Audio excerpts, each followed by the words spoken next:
ورحمة الله وبركاته. بسم الله.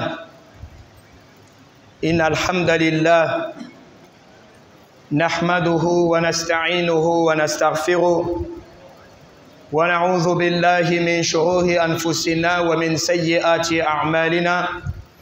من يهده الله فلا مضل له ومن يضلل فلا هادي له. وأشهد أن لا إله إلا الله وحده لا شريك له وأشهد أن محمدا عبده ورسوله. اللهم صل وسلم وبارك على هذا النبي الكريم وعلى آله وأصحابه ومن تبعهم بإحسان إلى يوم الدين.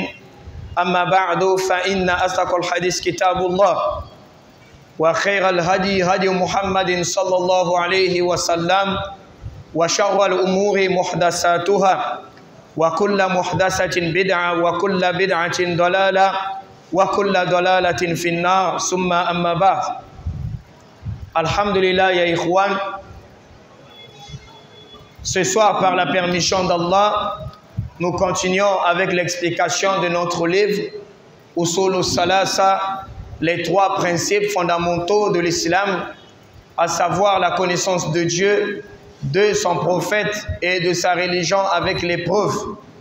Ce livre qui a été écrit par le Cheikh Mohammed bin Abdul Wahhab rahimahullah, et nous sommes en train d'étudier le Sharh Usul Salasa de Cheikh Mohammed bin Salih al-Uthaymin rahimahullah. Alors la semaine passée, on avait fini avec Yani al-Aslu Thaniya, le deuxième principe qui est quoi? Ma'rifatu din al-Islam. Ma'rifatu din al-Islam bil adilla. On a fini avec ça, le deuxième principe, la semaine passée. Alors ce soir, nous rentrons dans le troisième principe qui est quoi? Al-Aslu Thalis. Le troisième principe, Ma'rifatu Nabiyyukum Muhammad sallallahu alayhi wa sallam. Après avoir expliqué Ma'rifatullah, la connaissance d'Allah, qui est Allah notre Seigneur Tabarak wa Ta'ala, nous avons vu la connaissance de cette religion. La religion musulmane, nous avons vu c'est quoi l'islam, nous avons détaillé en long et large.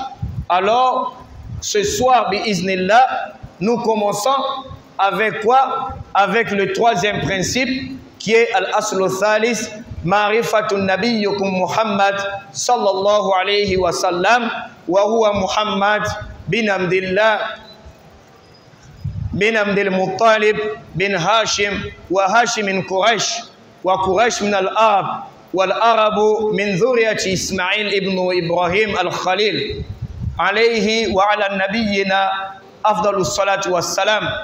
وله من الأمر 63 سنة منها 40 قبل النبوة و23 نبيا ورسولا نبيا بإقرأ وأرسل بالمدثر وبلده مكة وهاجر إلى المدينة بعثه الله بالنذرة عن الشرك ويدعو إلى التوحيد. Donc ce soir, ya ikhwan, nous commençons avec le troisième principe, Ma'rifatu Nabiyyukum Muhammad. Parce que on a vu le premier principe, Ma'rifatullah, la connaissance d'Allah. Car on ne peut pas adorer Allah dans l'ignorance. Il faut connaître le tawhid. Connaître le tawhid, l'unicité d'Allah. Parce que al-aqida awwal. Al-aqida kama qala al-ulama awwal.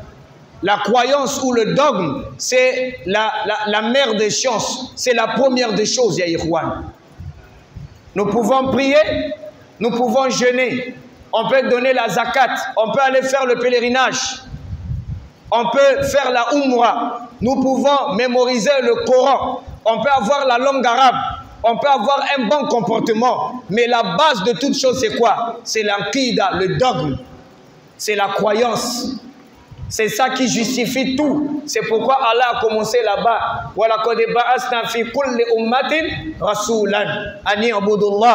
Certes, nous avons envoyé dans chaque communauté un prophète et messager pour dire à son peuple, adorer Allah seul. Mais on ne peut pas adorer Allah dans l'ignorance. C'est pourquoi le cheikh Muhammad a commencé par quoi? Par Marifatullah. Il nous a montré qui est Allah, notre Seigneur. Comment devons-nous l'adorer? Et quels sont les anwar, les ibadah, les sortes des adorations allati amarallahu biha, qu'Allah nous a recommandé. Et nous n'avons pas le droit de détourner ces adorations en le faisant à quelqu'un d'autre en dehors d'Allah. Faman sarafa min rachi'a li ghayrillah fahuwa mushrikun kafir. Quiconque va donc accomplir ses adorations en le faisant à quelqu'un d'autre en dehors d'Allah, celui-là devient un associateur mécréant. Il sort de l'islam. Il sort de l'islam, il devient kafir. C'est pourquoi Allah dit dans ce hadith Qudsi, connaissez-moi avant de m'adorer d'abord, car celui qui ne me connaît pas, comment va-t-il m'adorer alors qu'il ne me connaît pas? Si aujourd'hui beaucoup de gens n'arrivent pas à tenir le tawhid, Marifatullah, c'est par le manque de connaissance envers leur Seigneur Allah. Vous voyez? Après cela, nous avons vu Marifatu yani din l'islam. On est musulman, non? Dans l'islam, il faut connaître c'est quoi l'islam. C'est ça qui nous a enseigné. Connaître la définition de l'islam en langue arabe dans la charia. Connaître les degrés de l'islam. Ce que nous avons vu. L'islam qui a 5 piliers, la foi qui a 6 piliers, ou l'ihsan qui n'a qu'un seul pilier. On doit connaître ça, ya ikhwan. Car on ne peut pas rester musulman que par le nom. Ce qui tue la communauté aujourd'hui, c'est quoi? Nous sommes nombreux à dire on est musulman que par le nom. Mohammed, Youssouf, Ibrahim, Younous, Suleiman, Daoud, ainsi de suite. Que par les noms. Si tu demandes à tout un chacun, ma marna l'islam, il ne peut pas te dire. Mais il dit, yani, il est musulman ou un musulman, mais il ne connaît pas c'est quoi l'islam. Il faut apprendre. Nous devons apprendre. Et l'apprentissage n'a pas d'âge. On est vieux, il faut apprendre. On est jeune, il faut apprendre. Il n'y a pas de catégorie aussi. On est riche, il faut apprendre. On est pauvre, il faut apprendre. Enlever la honte. On doit enlever la honte et l'orgueil. Il faut apprendre. L'islam, ce n'est pas une religion qui est une religion contagieuse, comme certains musulmans pensent. Parce que les arrière grands-pères furent des musulmans, dont lui, il n'apprend pas. Lui, il est là à s'appuyer que sur ses parents. Qu'est-ce que tu vas dire? Moi, mes parents, moi, mon grand-père, moi, mon père, moi, ma maman, chez nous au village, dans notre famille, tous sont des musulmans. Toi là, qu'est-ce que tu vas me dire? C'est pas ça l'islam, hein? Il faut apprendre. Même si ton père fut un grand connaisseur, ça c'est pour lui. Tilka ummatun qad khalat laha ma kasabat wa lakum ma kasabetum. Ce qu'ils ont eu à faire, c'était pour eux. Nous aussi, c'est qu'on fera pour nous. C'est pas s'il était un grand imam, un grand oustaz, toi tu restes ignorant, tu crois que la connaissance là va te contaminer, comme coronavirus. Tu te trompes. Ça, c'est pas corona où on porte des cachinets pour fuir la maladie.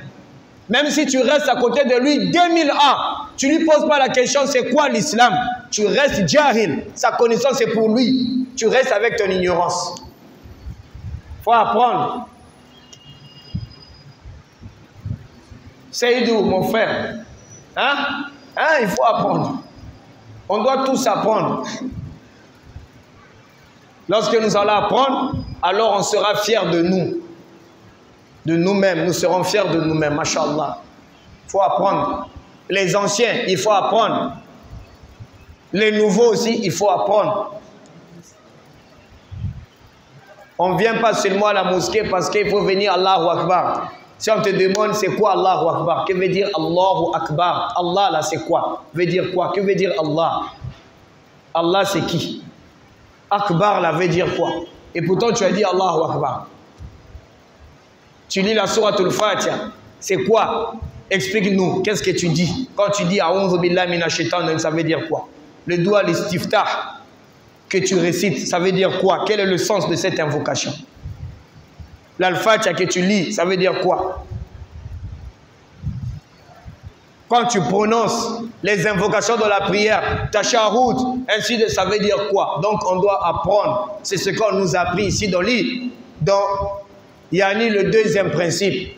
Marifatoudi, din l'islam bil adilla. Mais là, nous rentrons dans la connaissance de notre prophète. Parce qu'on a dit, Ashhadu an la ilaha illallah wa ashhadu anna Muhammadan amduhu wa rasuluhu. On va nous enseigner maintenant qui est Muhammad, sallallahu alayhi wa sallam.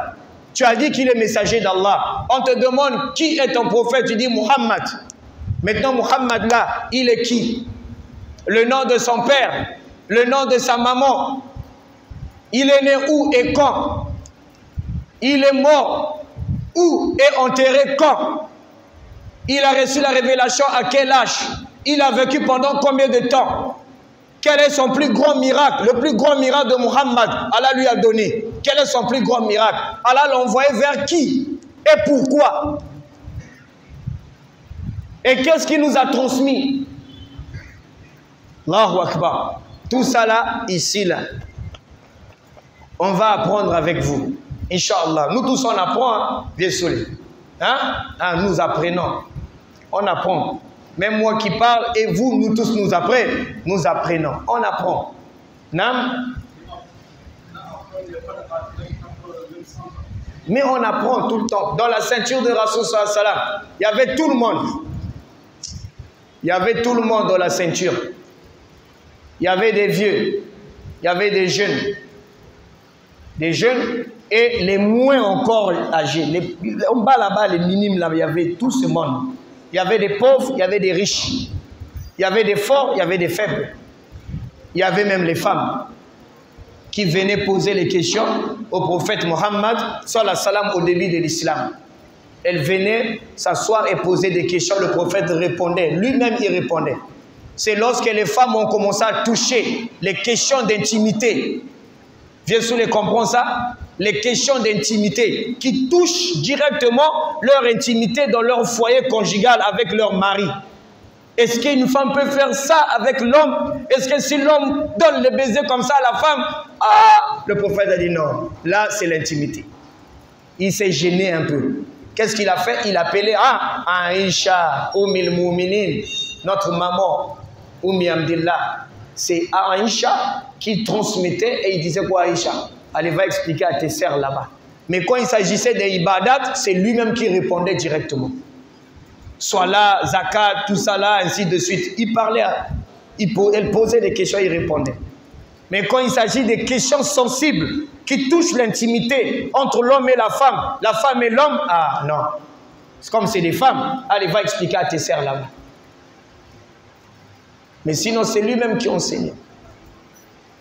Même à l'époque des Salaf Salih, en commençant par les Khulafa al-Rashidin, jusqu'aux 4 imams, vous trouverez, comme le roi là, Imam Malik enseignait dans la mosquée, Masjid Nabawiya, on appelle Imam Malik, rahimahullah, Imam Darul Hijra, imam de la maison de la Hijra, qui est quoi? Madina, parce qu'il est né à Madina, il a grandi à Madina, il a appris à Madina.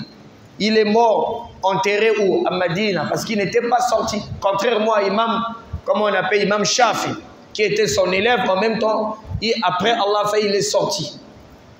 Un jour, il était en train d'enseigner, il y a un roi, comme les gens font aujourd'hui. Un roi là qui était posé, un homme fort posé dans la société, qui a dit, il a pris ses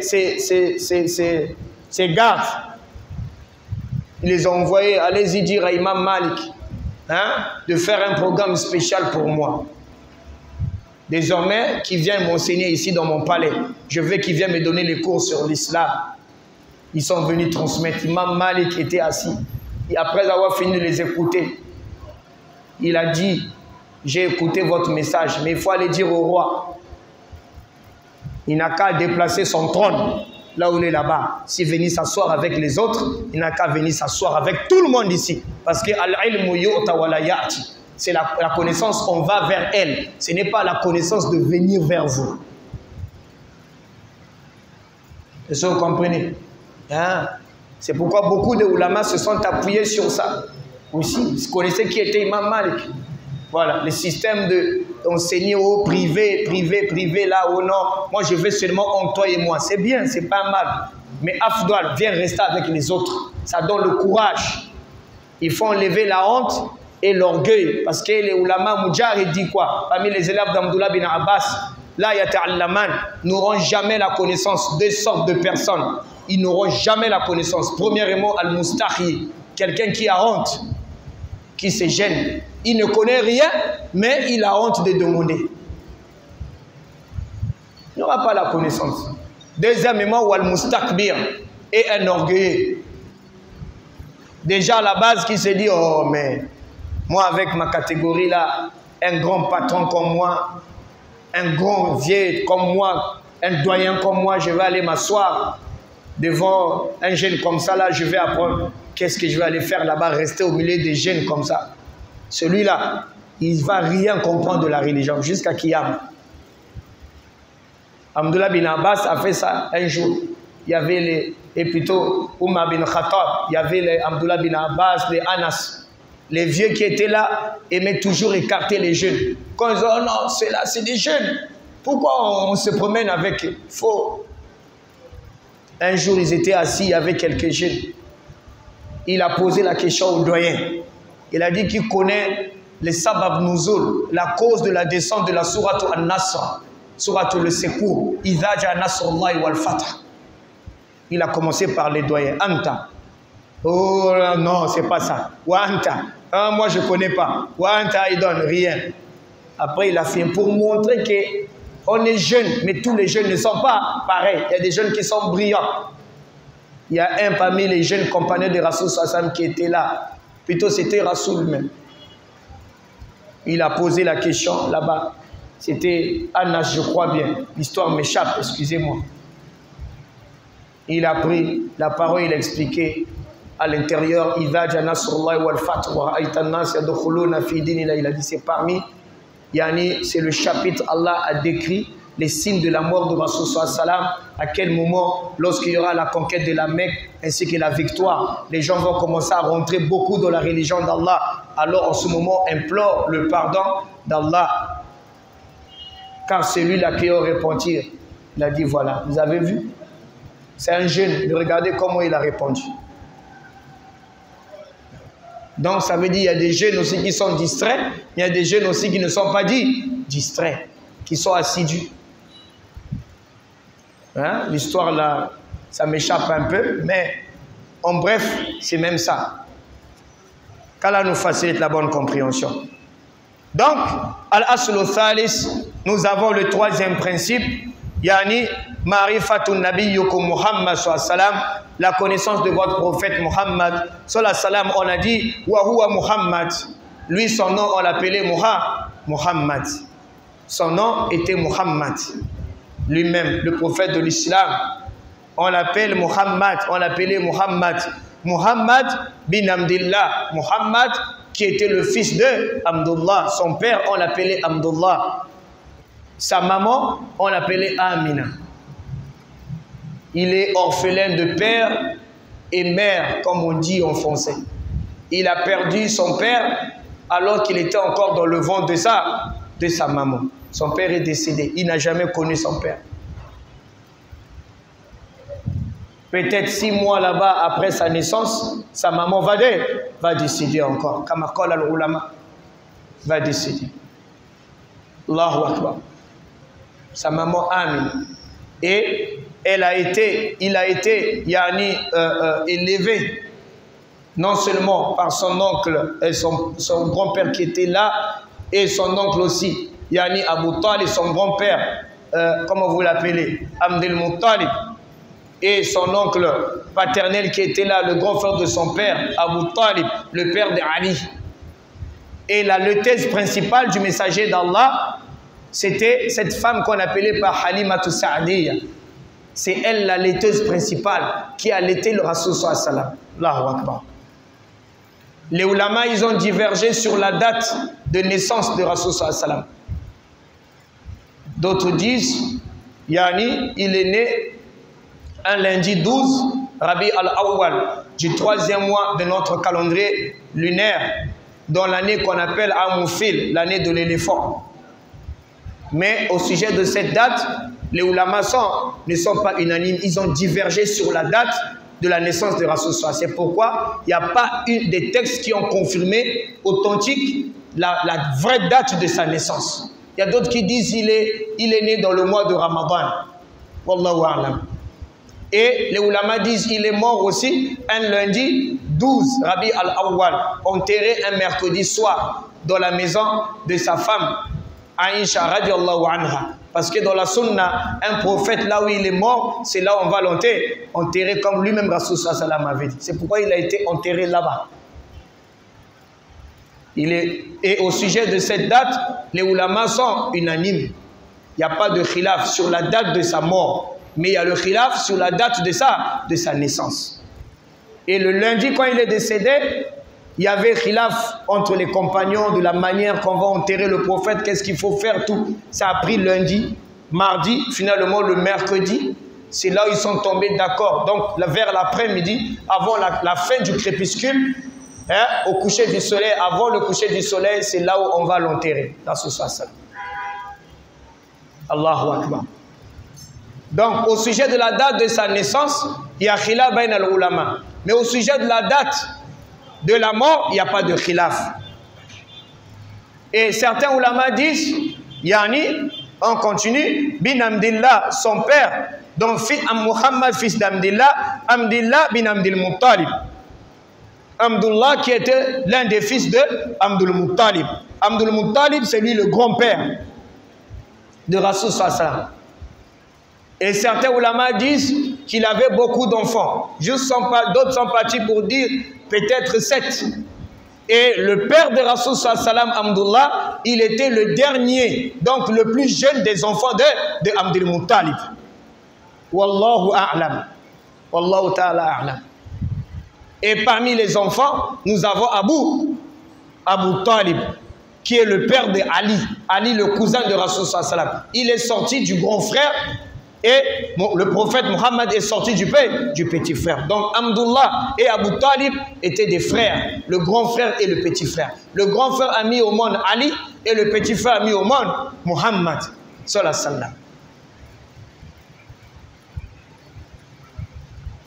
C'est important, ya ikhwan. Hein? On suit un messager qu'on ignore l'identité, mais on maîtrise Cristiano Ronaldo, Messi ici.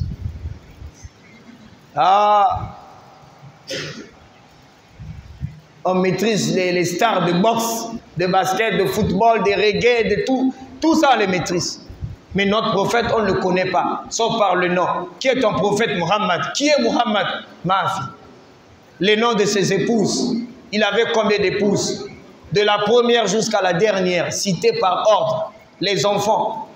Allah n'a pas permis qu'il puisse avoir des enfants avec toutes ses épouses, sauf 2 seulement. Nous avons Yani Khadija, notre maman, qui lui a donné 7, dont 3 garçons et 4 filles.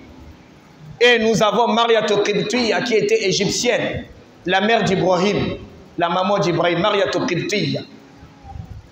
Seulement les 2. Toutes les épouses n'ont pas donné. 7, ah oui, 7 enfants. 3 garçons, 4 filles. Et Allah a fait la plupart d'entre ses enfants mourir à bas âge. Allahu Akbar. C'est à cause de ça que les koufars là, se moquaient de lui, Rasul sallam. Il disait, celui-là, il dit, il est dans la descendance d'Ibrahim, alors qu'Abraham, Allah lui a donné beaucoup d'enfants. Lui-même, il perd, mais qui va continuer avec sa foi qu'il est en train de prêcher? Allah l'a consolé dans Suratul Yani Al-Kawthar.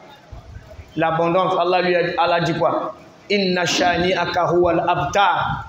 Les vrais abtar, ce n'est pas toi, c'est eux les vrais abtar. Toi, tu prêches le Coran et la Sunna. Ta vérité là va aller loin jusqu'à Yawm al-Qiyamah, mais eux, leur mensonge là va s'arrêter. Donc les vrais abtar, c'est eux, c'est pas le fait que tu perds les enfants. Celle qui a plus grandi encore, hein, et qui l'a aimé beaucoup, c'est Fatima. Mais de son vivant déjà, on a annoncé la mort de Fatima. Wallahi. Jibril, Allah a envoyé pour dire, après toi, Anta Muhammad sallallahu alayhi wa sallam, après ta mort, celui de ta mort, les membres de ta famille qui vont te suivre, qui va te suivre après ta mort, c'est ta fille Fatima. Et il va trouver un peu de réconfort à travers ses deux petits-fils, Hassan wa Hussein. Mais là-bas aussi, on l'annonce encore qu'une grande fitna va tourner entre ces deux enfants-là. Allahu Akbar. Regardez comment c'est pas facile, hein? Hein? C'est pas facile.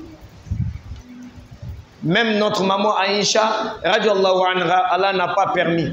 Parce qu'elle donne un enfant au prophète Muhammad sallallahu alayhi wa sallam. Ça, c'est le plan d'Allah.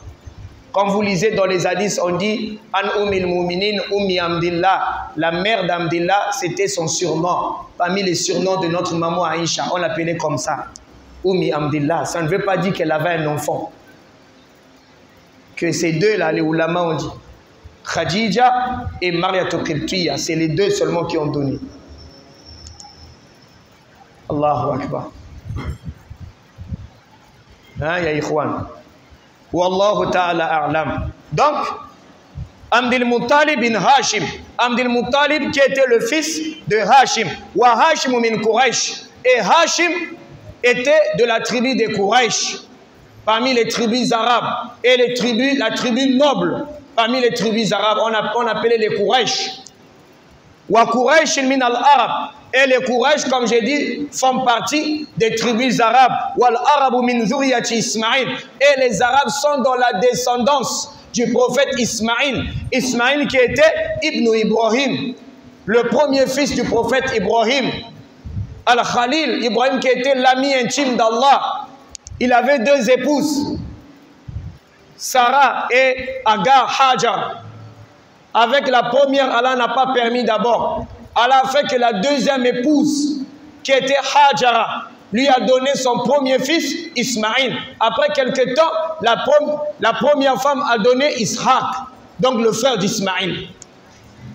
Contrairement à ce que disent les Nasara, les chrétiens là-bas, qu'Allah les pardonne, les guide à l'islam, ils accusent l'ami intime d'Allah. Ils accusent l'ami intime d'Allah, qui est Ibrahim, le père des prophètes, la foi, ya ikhwan, d'avoir commis l'adultère. C'est pourquoi ils ont banni Muhammad sallallahu alayhi wa sallam. Parce que pour eux, Ismaïl n'était pas le fils de la promesse. Selon eux, leur égarement.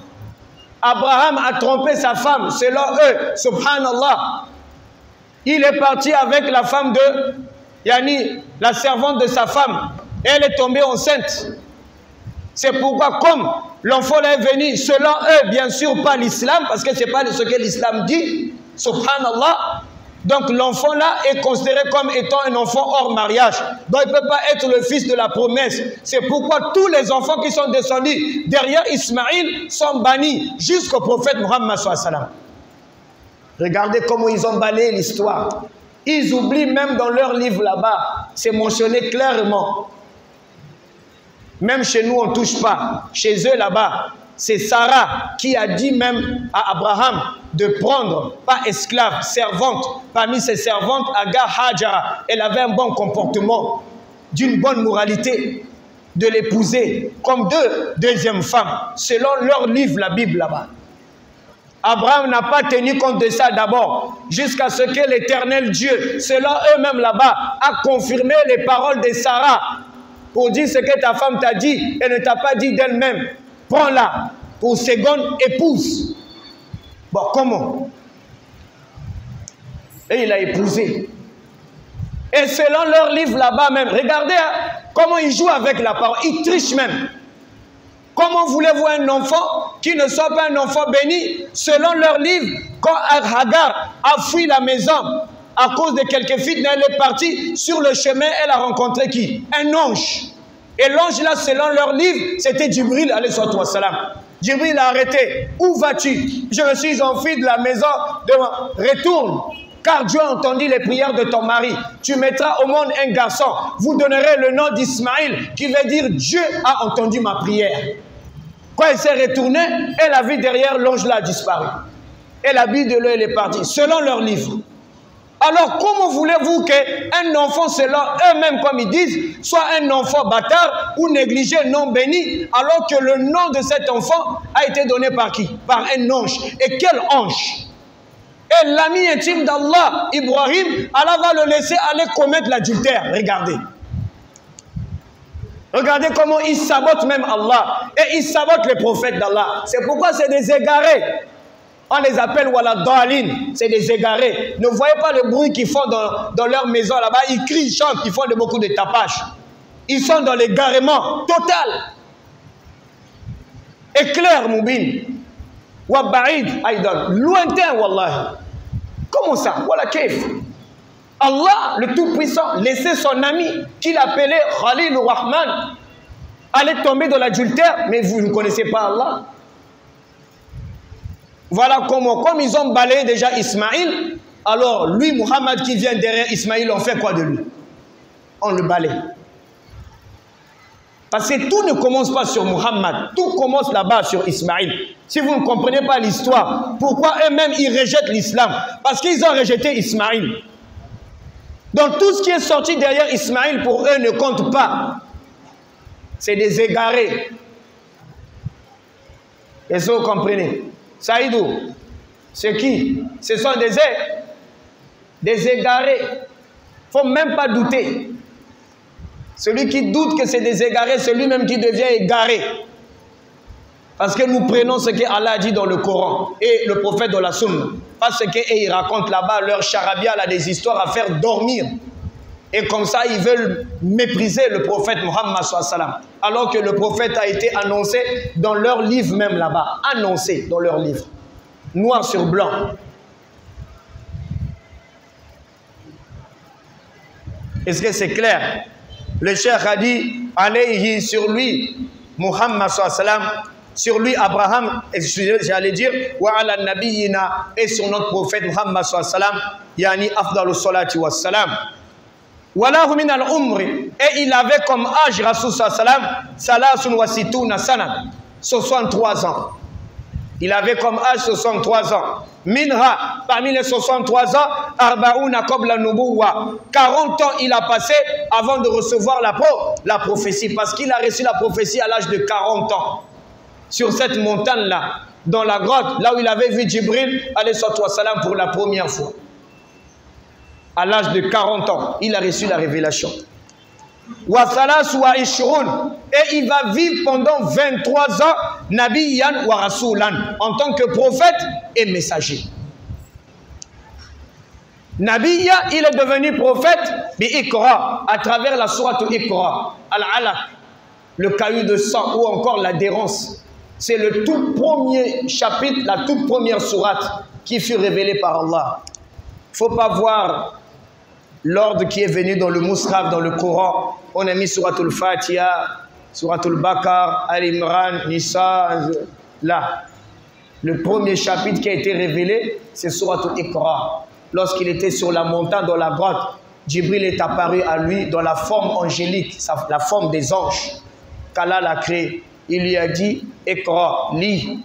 Le prophète dit, la adri, je ne sais pas lire. Il a dit, Iqra, bismi rabbika alladhi khalaq, khalaqal insana min alaq, Iqra wa rabbukal akram. Il a dit, la adri. Je ne sais pas lire. Après, tout ce que Djibril répétait, le prophète, lui aussi, il répétait derrière, il a commencé à répéter.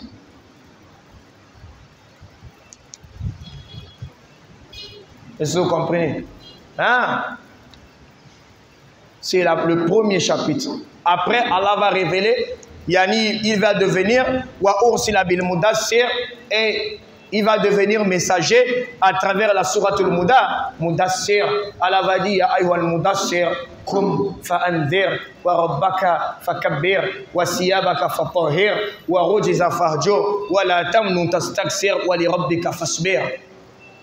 Allah va l'envoyer, devient messager. Allah va transmettre. Sinon, quand l'islam a commencé, c'était caché la restreinte entre lui, sa femme, leur fils adoptif. C'était pas encore, la dawa n'était pas encore zahiran, c'était pas encore à l'extérieur, c'était caché.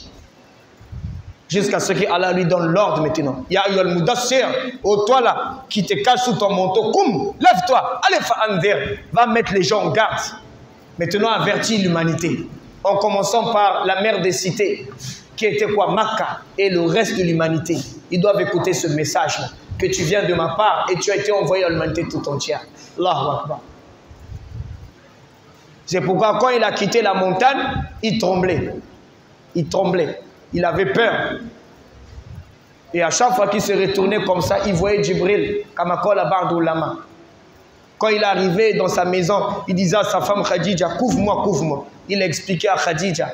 Khadija avait un de ses cousins là-bas qui avait la connaissance de la Torah ou l'Injil. Il était sage. Elle est allée voir son cousin, a rappelé cela à son cousin. Le cousin lui a donné quelques pistes.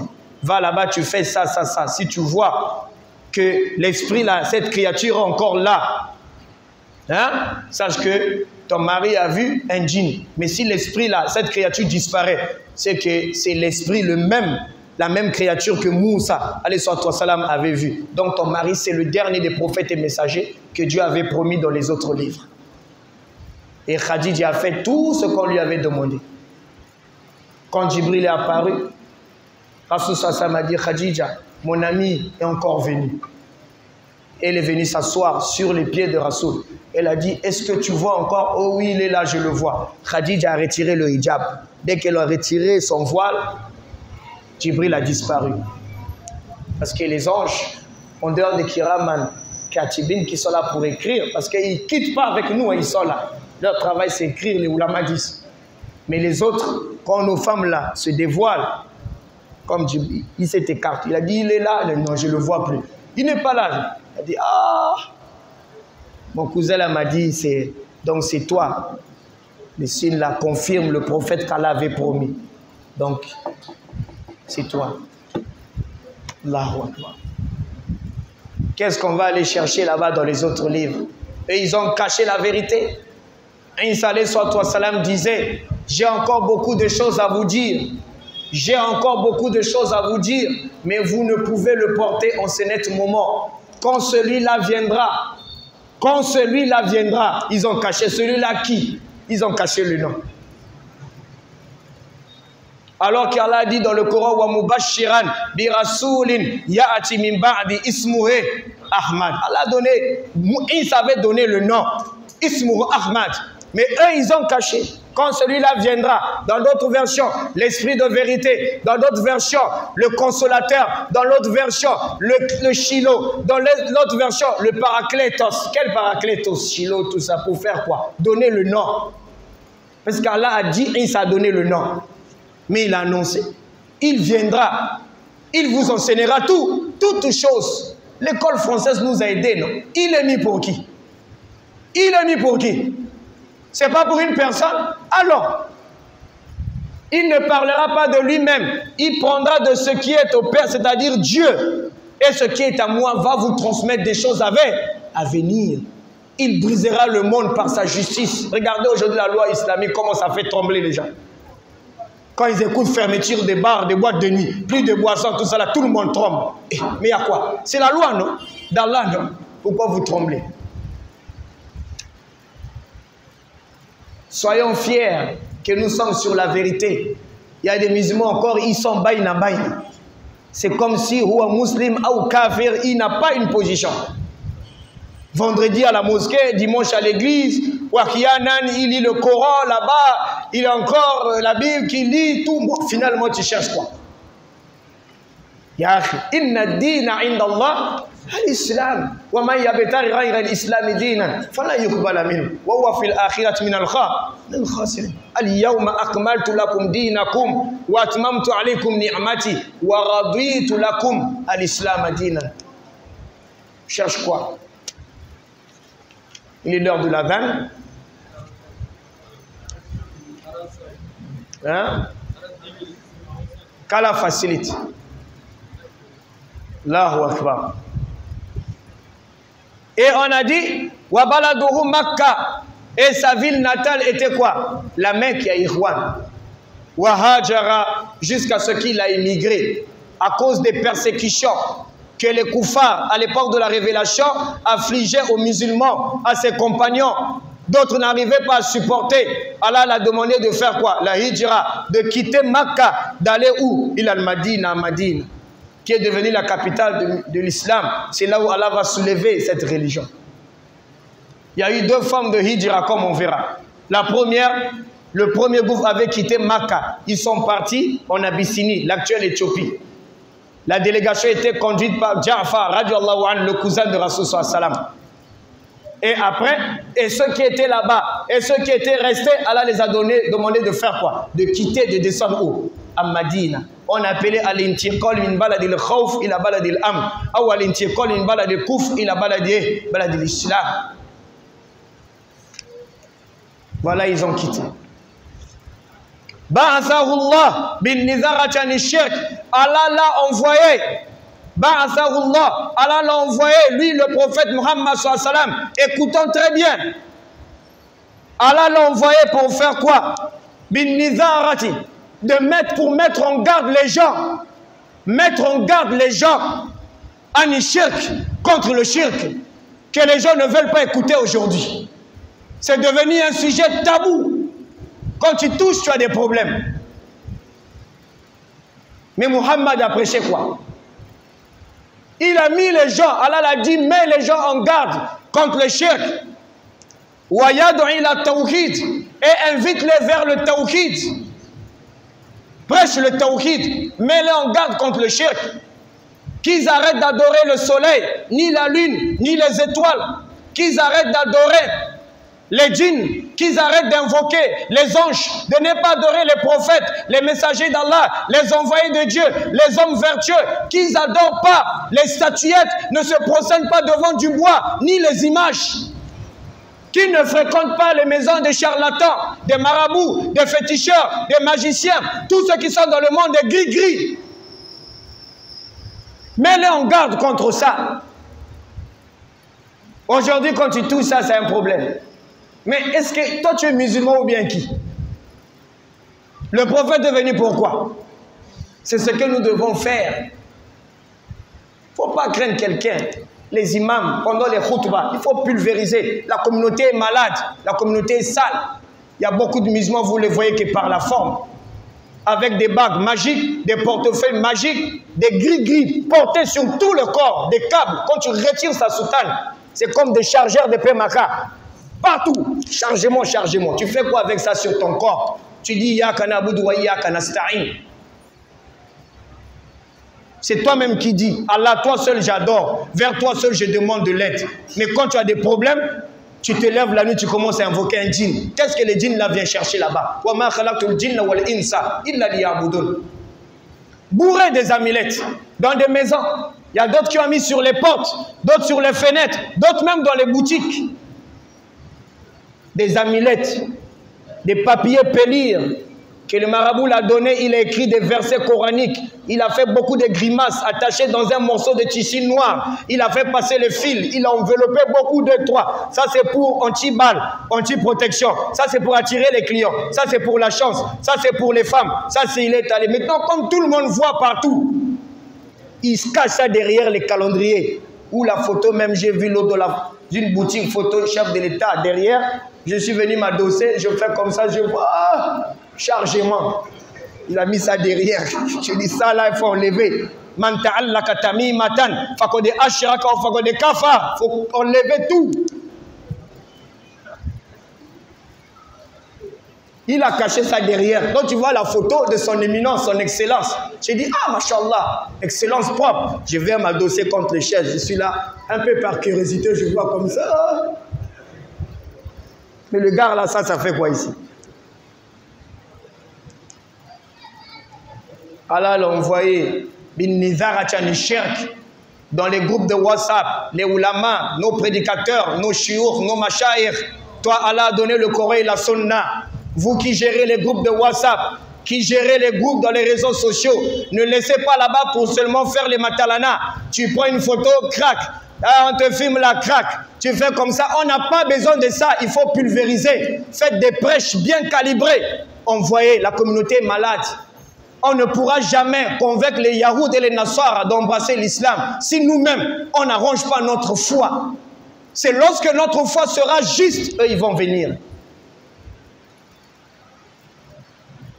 On est bourré là, des croyances shirkiyat. Il faut le tawhid. Tu pries sans tawhid, batil. Tu jeûnes sans tawhid, jeûne, batil. Il faut écouter, hein. Tu es en train de prier, mais bourré des trucs là, on t'a donné, oh, c'est pour la famille. Quelle famille qui t'a donné ça?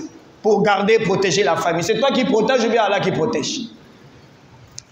Nous, on n'a pas ça. Des marmites, des trucs qu'on a donnés. Mais comme il est l'heure, c'est pas fini, hein?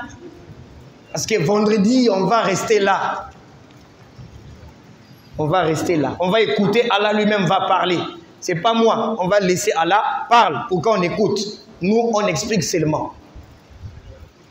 Nam ya ikhwan, qu'Allah nous garde en vie et en bonne santé. Hein? Vendredi, on va se retrouver, on va descendre dans les versets, vous allez écouter. Comment Allah a envoyé Rasoul sallam pour attirer les gens, l'attention des gens. Parce que les Arabes étaient dans l'idolâtrie. Ils adoraient 360 fausses divinités dans la Kaaba. Et l'année a 360 jours du calendrier lunaire. C'est comme si chaque jour était réservé pour l'adoration d'une idole parmi ces idoles. Regardez. Mais il est l'heure de la vanne. Barakallahu fikum wa jazakumullahu khair. Subhanaka Allahumma bihamdik. Wa ashhadu an la ilaha illa anta astaghfiruka wa atubu ilayk. Wa assalamu alaykum wa rahmatullahi wa barakatuh.